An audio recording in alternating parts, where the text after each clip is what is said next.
चारही बाजूंनी आकाशातून पडणारे बॉम्बचे गोळे, धुळीचे साम्राज्य आणि उद्ध्वस्त झालेल्या इमारती. गाझा पट्टीचं आजचं हेच वास्तव आहे. इस्रायल आणि हमास यांच्यामधल्या युद्धानं गाझा बेचिराख झालाय. आरोग्य व्यवस्था पूर्णपणे कोलमडली आहे. रुग्णालये उद्ध्वस्त झाली आहेत आणि हजारो निरागस लहान मुलांनी आणि नागरिकांनी आपले हातपाय गमावलेत. अशा संकट प्रसंगी एका देशाने पुन्हा एकदा खऱ्या अर्थाने मानवतेचा धर्म पाळलाय आणि तो देश म्हणजे आपला भारत देश.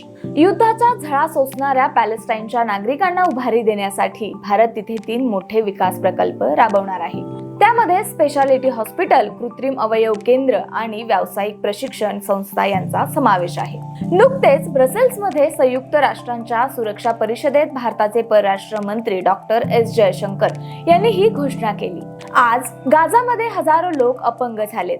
त्या पॅलेस्टिनी नागरिकांना पुन्हा एकदा स्वतःच्या पायावर उभं करण्यासाठी भारताचं हे कृत्रिम अवयव केंद्र आशेचा किरण ठरणार आहे. विशेष म्हणजे यातील स्पेशालिटी हॉस्पिटलच्या माध्यमातून पंतप्रधान नरेंद्र मोदी यांचा पूर्वी दिलेला एक शब्द पाळला जाणार आहे. 2017 मध्ये पंतप्रधान नरेंद्र मोदी यांनी पॅलेस्टाईनला एक नवं अद्ययावत रुग्णालय बांधून देण्याचं वचन दिलं होतं.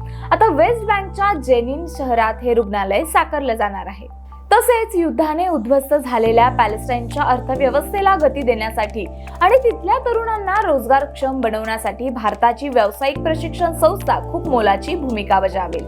भारताच्या या निर्णयामुळे भारतातील पॅलेस्टाईनचे राजदूत अब्दुल्ला अबू शावेश यांनी भारत सरकारसह पंतप्रधान नरेंद्र मोदी आणि परराष्ट्र मंत्री एस जयशंकर यांचे मनपूर्वक आभार मानले आहेत. सध्या इस्रायल आणि पॅलेस्टाईनच्या मुद्द्यावरून संपूर्ण जग 2 गटात विभागलं गेलंय, पण भारताने आपली भूमिका ठामपणे मांडली आहे. इस्रायल सोबतची मैत्री आणि संबंध जपत असताना पॅलेस्टाईनला एक स्वतंत्र आणि सुरक्षित देश म्हणून मान्यता देण्याच्या आपल्या 2 स्टेट सोल्युशन या जुन्या भूमिकेवर भारत आजही ठाम आहे. संकटग्रस्तांच्या पाठीशी प्रत्यक्ष कृतीतून खंबीरपणे उभं राहणं हेच भारताच्या परराष्ट्र धोरणाचं आणि आपल्या विश्व बंधुत्वाचं सर्वात मोठं यश आहे.